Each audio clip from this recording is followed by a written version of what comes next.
Hello, I am Daphne Riddle, Director of Career Services and Quality Enhancement Plan, QEP. And so I'm here today to introduce you to our upcoming QEP that we have titled Aspire to be Hired. The title came from a competition we did that included students and alumni where they submitted ideas. And so Jacob Tipping submitted his proposal, and this is what we got to aspire to be hired.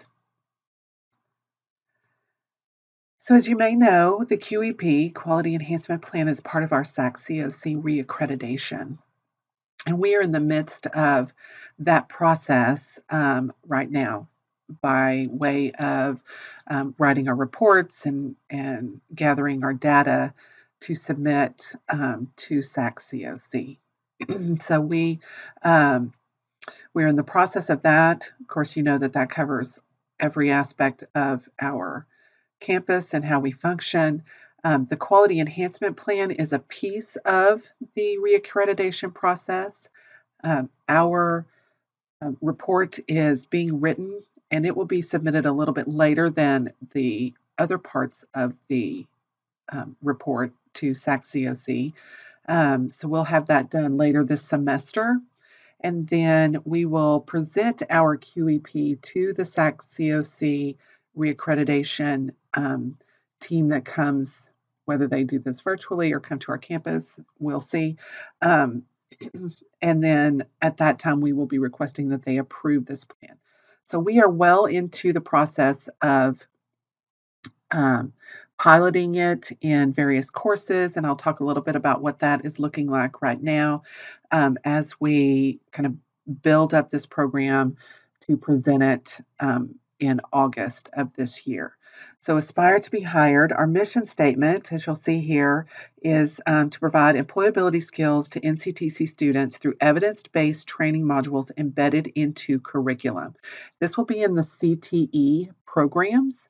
The last quality enhancement plan was in the kind of academic um, courses, and so this time we're focusing in the CTE pathways. This will be to provide students with increased marketability and professional skills development so that they can be better equipped to obtain and maintain long term success in their employment.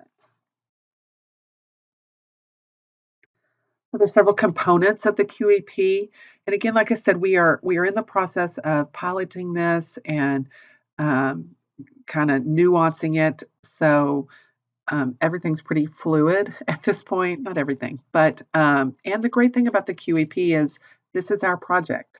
We get to develop this and decide what it looks like and how it's implemented and then, of course, that can evolve as we go through this 5+ year process. So, the components as we have it right now, of course, those employability skills in the CTE courses, those are complete lessons with outcomes, grades, all of those things. And then we'll do structured support services. That will include career services, um, programming in addition to some online platforms and things like that. So, and then another component is a professional portfolio. We hope um, that students will walk out of here with that, but we'll talk about that a little bit more in a minute. So, our tentative schedule for implementation of the QEP is, as I said, we're doing the CTE programs. We're starting in Debbie Huffman's area, and we already have this piloting in some computer information technology and some industrial engineering tech courses. And so I appreciate them for kind of going through these bumps and bruises to see what this is going to look like. And then we kind of will phase that out. And again, it's pretty flexible. We'll see when we add courses. Um, there's no really strict timetable. So, but we will get to all of these. At least that's the case right now.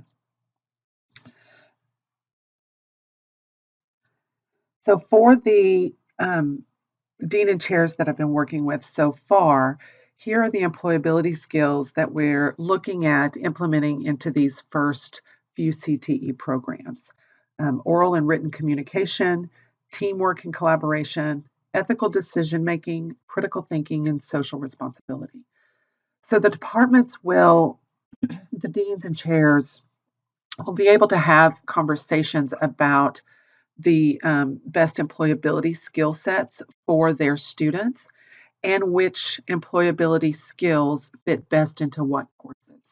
And so we really want these employability skills to line up with that programming and what those students need. So it is imperative that our deans and chairs be the voice of their faculty to identify what those are. And so, just to kind of let you know on a broad scale, there's a lot of employability skills, but we're looking at evidence-based research and reputable sources with data that demonstrates the most highly sought after employability skills by employers. And so we look to NACE, we look to Perkins, we look at our internal CLNA and also coordinating board data to gather what all of those are.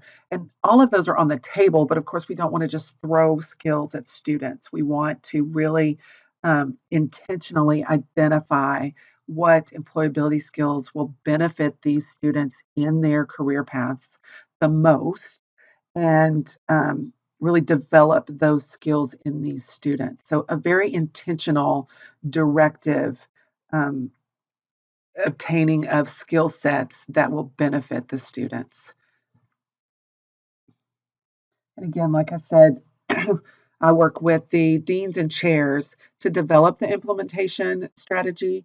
So, looking at the courses, what courses are next, making sure that the skills are spread out over the different programs and in the timeline of their courses so that it is beneficial and works well for faculty and for students.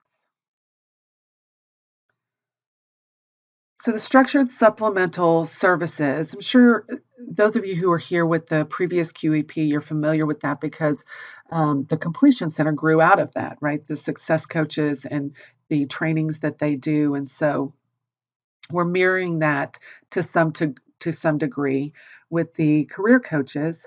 Um, so our first goal is that we will provide supporting content to the employability skills that the students are learning in those courses.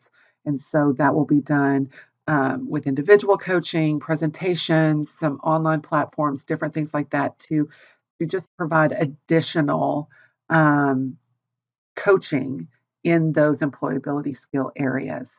And then in addition to that, while the coursework is really hitting on those skills gap that are highly documented and researched, and we know that there are skills deficits in graduates entering the work field.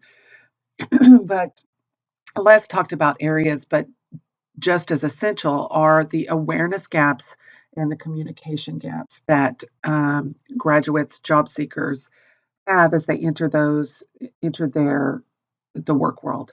And so, one thing that we will be looking at too is that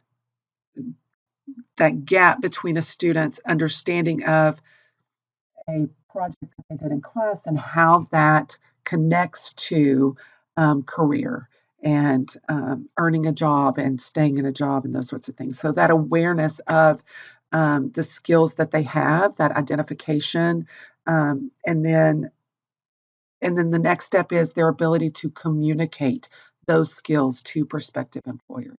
So, of course, we know it's one thing to say that you're a team player, and that holds little water compared to a student or a graduate who can go in and talk about how they function in a team, how they function as a leader, how they function as a follower, and how that would benefit the employer. And so, really, um, helping students gain those skills and that understanding so that they can have those conversations as opposed to bullets on a resume or talking points. So that's really what the structured supplemental services are, kind of adding those skills to a student's repertoire. And then the professional portfolios.